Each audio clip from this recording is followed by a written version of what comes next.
Welcome back to another episode featuring a conversation with my dear friend and automotive legend, Alex Roy. Brought to you by APiDA Online, this is Offtrack.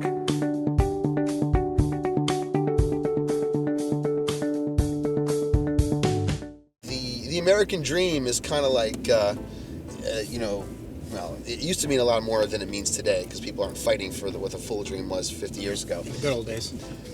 But the things about America that the people I met on the ground in some third world countries still believed in, they had not seen the other side. And so, in the same way that Americans have the French dream of going to France and eating fine food and getting there and realizing that not every restaurant's great, and there is also some fast food and there's also McDonald's. And that's exactly what these people find when they get to the United States. Well, there is an American dream. There are certain freedoms and things here, and then there's also states like Arkansas.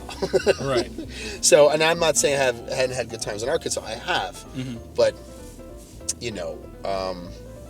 the dream can still exist, just like good French food still exists, just like a lot of things can exist, if people will fight for it. And that's why, as long as Texas exists, okay, and I'm not getting into politics as much as philosophy, there are people who want to own a gun, whether they will ever use it or not. And as long as that's true, they will be. Well, we'll be allowed to drive. Humans will be allowed to drive cars. It'll just be more restricted.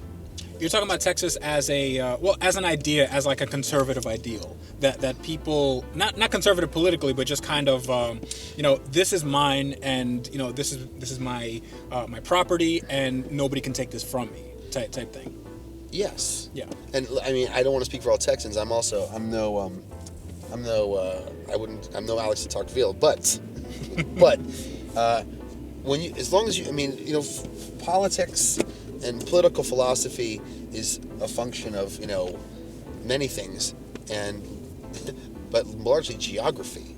In a place with wide open spaces and great distance between people, people are going to have a very different psychology than people who live piled on top of each other in a major city.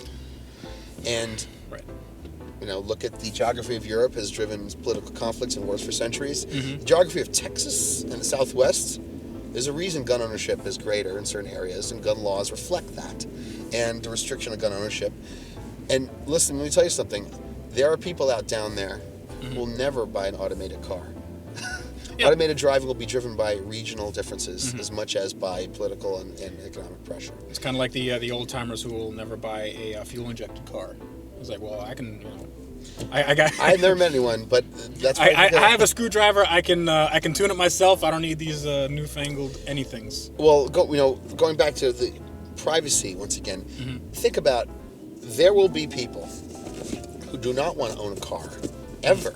That has a device inside that will track their location, and yet there won't be a car available after 2020 that is a freedom car.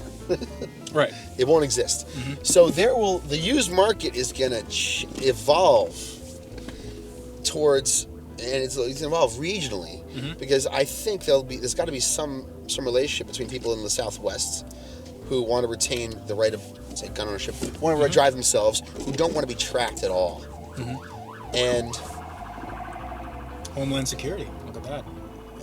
And so there's something to that. And well, the only reason I really care is because if I ever want to go on a gumball again, which I don't, but if I ever wanted to get in a car again and set a record, which I do, I need a car that doesn't have anything in it.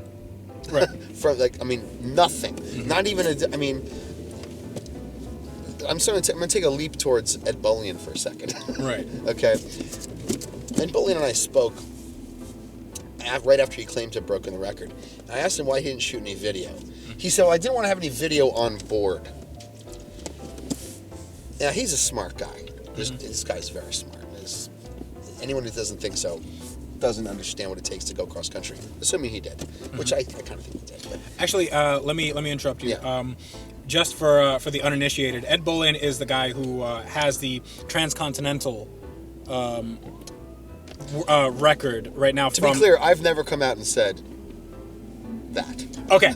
Well, let's just say that's what he's known for right now in kind of car culture, right? He's set the record at 28 hours 50. claims.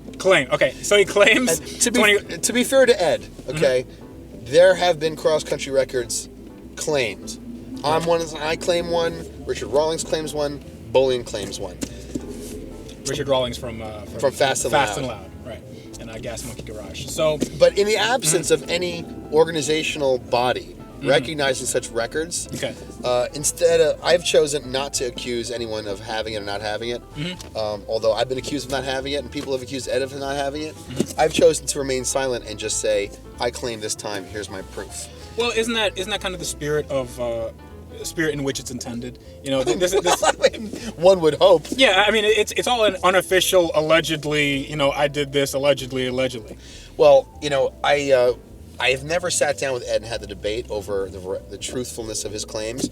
Well, first of all, because I like him. Secondly, because a lot of people have called me and said, claim the time. Ed alone, among all these people, Ed and a guy named Greg Ledette are the only two people who've ever called me and claimed a record. Right. That, in my opinion, intellectually and psychologically, seem like people who could have done it. But the reason I bring up Bolian in this specific case is not to question whether he went or not, because it's not for me to say. You know, is because he said something which really got to the heart of privacy.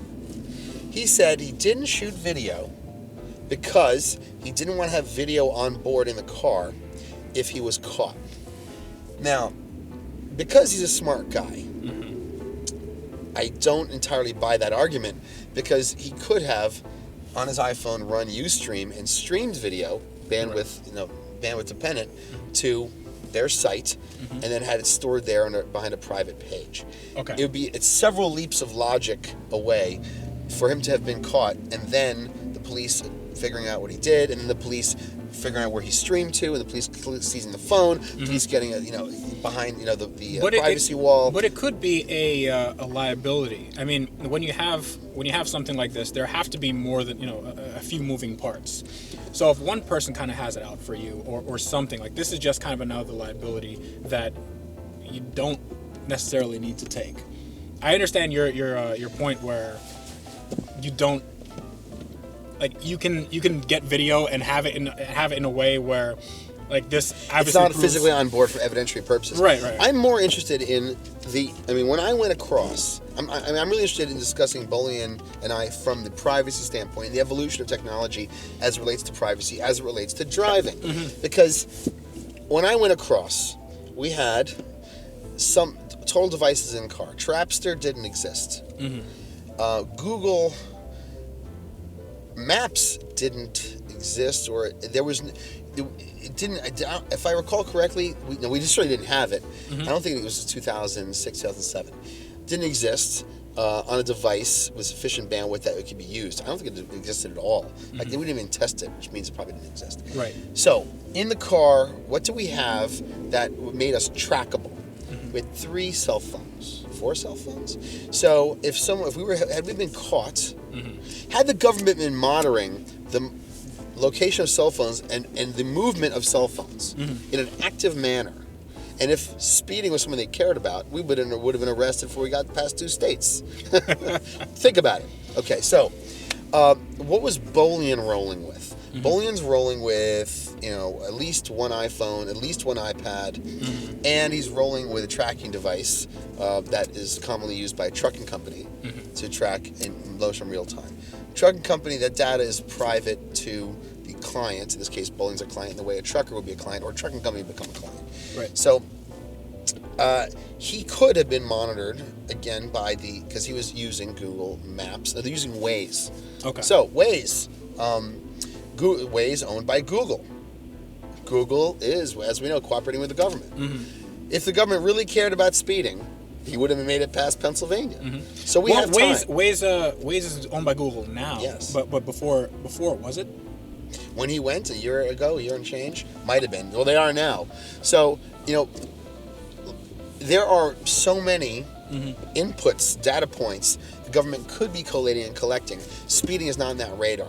Before speeding becomes that radar, automated driving will become ubiquitous. And I don't think pure speeding as we know it is become endangered as much by government surveillance as it will be by economic and political pressures to make manual driving and speeding by a human operator just expensive and inconvenient, except on country roads.